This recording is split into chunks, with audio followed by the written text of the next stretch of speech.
In business study chapter 5, today I am going to explain 3 topics. These are topic number 2b, 2b, topic number 2c and topic number 2d. So I shall be explaining 3 topics today, 2b, 2c and 2d. Number 2b is concerned with security and safety in e-business. That means when e-business transactions take place, then there may be some risk. So safety and security issues become important in e-business because e-business involves many risks. There are so many risks in doing e-business, so there is question of safety and security. Okay, the main risks involved in e-business are as follow. That means there are 3 categories of risk in e-business, and how they can be solved, that is also explained in a limited manner. Number 1, the risk number 1 is transaction risk. There are 3 main risks. So number 1 is transaction risk. There are 3 types of transaction risk. That means in e-business transaction there are 3 types of transaction risk. These are default on delivery, number B default on payment, and number C default on order giving or order taking.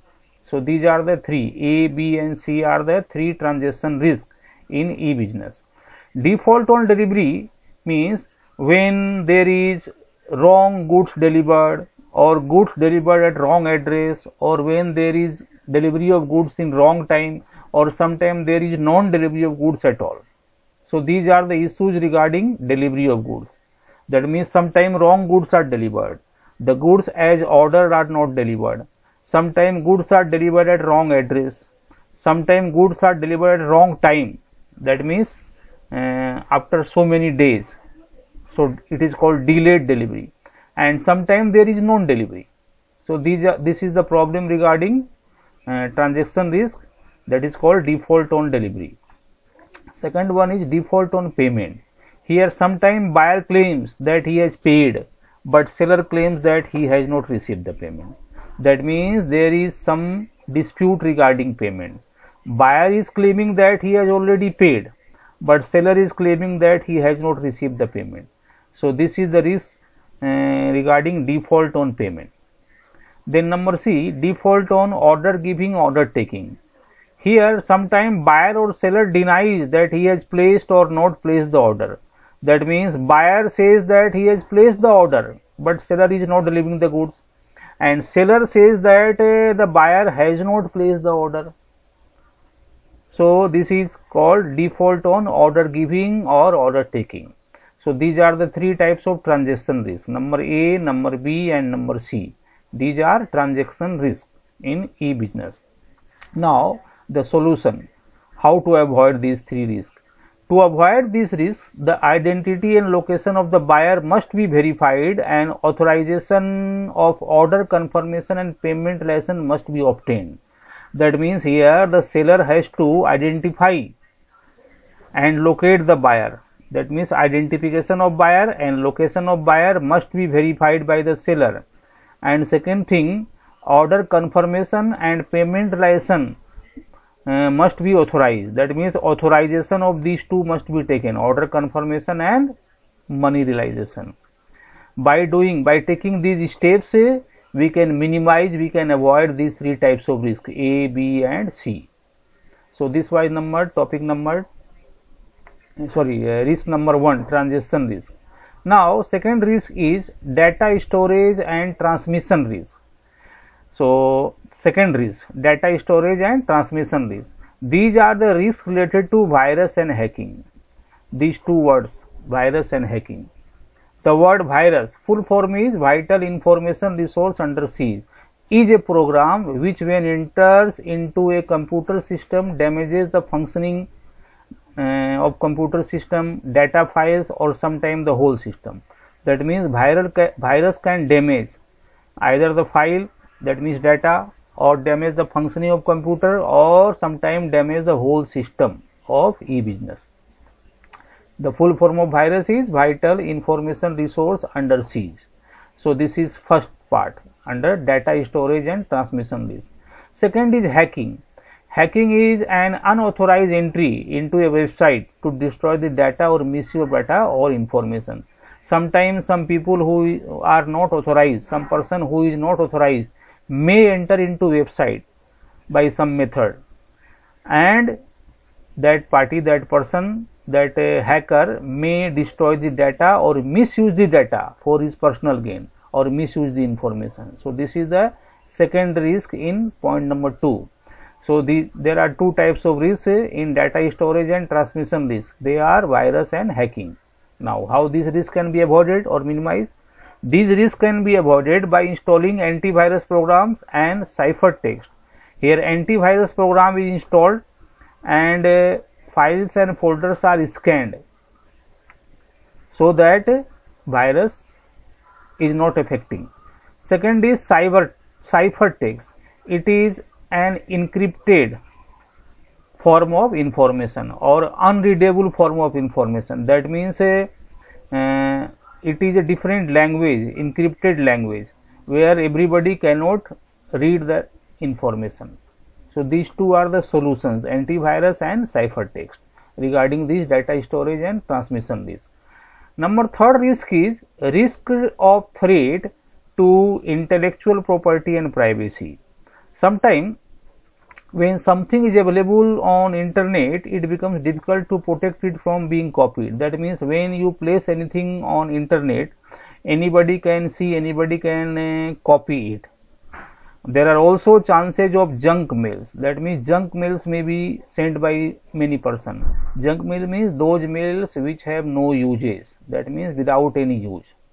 So these are the three types of risk in e-business transaction. Number 1, transaction risk, where we have ABC. Number 2, data storage and transmission risk, where we have only A and B. And number 3, risk of threat of intellectual property and privacy. So this is regarding safety and security. Point number B, 2B, safety and security in e-business. Now number C, topic number C, resources required for implementation of e-business. That means when a business enterprise want to implement the e-business process, the e-business system of selling goods and services, then what are the resources required by such business enterprise? These resources are as follows. That means the following things are required for conducting e-business or implementation of e-business or success of e-business. Number 1, computer system with necessary hardware. That means first of all, a computer system with necessary hardware is required. That means processor, speed, memory, all these things are required in the computer system. Number 2, internet connection with a comprehensive website. That means only computer system is not enough. With computer system there must be internet connection with a comprehensive website. Here website means an online embodiment, and the web browser installed by service provider. That means comprehensive website and web browser, these two are necessary. Actually 3 things are necessary: internet connection, comprehensive website and web browser in computer system. Then third one is telecommunication facilities such as telephone lines, optic fiber cables and internet technology. So this is the third requirement, third resource required for e-business, implementation of e-business, telecommunication. Then fourth is technically qualified manpower to handle online transactions such as inquiries, order processing, payments, etc. That means some persons who are technically qualified, who are expert in computer, who are expert in technology, these people are to be appointed as staff so that they can handle the inquiries, they can handle the order processing and payment receive also. Then number 5, last point is payment gateway in the form of arrangement with some bank or some agency to receive payment. That means the business concern which is going to implement a e-business system has to make some arrangement with some bank, some branch of some bank or some other agency which collect the money on behalf of the business enterprises. So these are the 5 requirements, resources for e-business implementation. Number 1, computer system. Number 2, internet, website and web browser. Number 3, telecommunication system or facilities. Number 4, technically qualified manpower, that means people or staff. Number 5, payment gateway. So these are the resources required for implementation of e-business. Now topic number D, last topic for today, is e-business versus traditional business. That means we are going to discuss here the differences between traditional business and e-business. There are many differences. That means there are so many differences. There is a long list of differences between these two types of business, traditional business and e-business. But I have only mentioned the 6 points. These are important of them. That means these 6 are important differences. Though there may be 6 more, that means total 12 or maybe 14, 15. But I have given only 6 points. Number 1, formation and cost. In traditional business, it is difficult to form the business and it requires high setting cost and high operating cost. Okay, so difficult formation with high setting and operating cost. But in e-business, there is easy formation with low setting cost and low operating cost. That means e-business can be formed easily and it requires low setting cost and low operating cost. Okay, here high cost, here low cost, here difficult formation, here easy formation. So this is point number 1. Number 2, organization structure. In traditional business, we require a vertical or tall structure. That means there is a proper line of authority and responsibility. That means there is senior, junior, subordinate, top level, middle level, lower level, etc. But here there is horizontal or flat structure in case of e-business. So the organization structure in traditional business is vertical, here horizontal, here it is tall, here it is flat. So here vertical or tall structure in traditional business, but in e-business it is horizontal or flat structure. Physical pre-sampling, that means whether customer is able to take the samples of goods or not. So in traditional business there is wide opportunity. That means customers can see the goods before purchasing them. But here there is limited opportunity. Few goods can be seen which can be delivered online, few materials, few products, but many cannot be seen. So there is limited opportunity of pre-sampling. Here there is wide opportunity of pre-sampling. Now number 4, importance of location. In case of traditional business, location matters. That means traditional business should be established near to the customer, where there are so many customers. That means in a busy area, in a crowded area, in a populous area. But a location of e-business does not matter. That means it can be conducted from any place, from anywhere in the world. So location does not matter. Location is not so important here in e-business, but in traditional business location is important. Location matters. Number 5, government patronage. That means government support.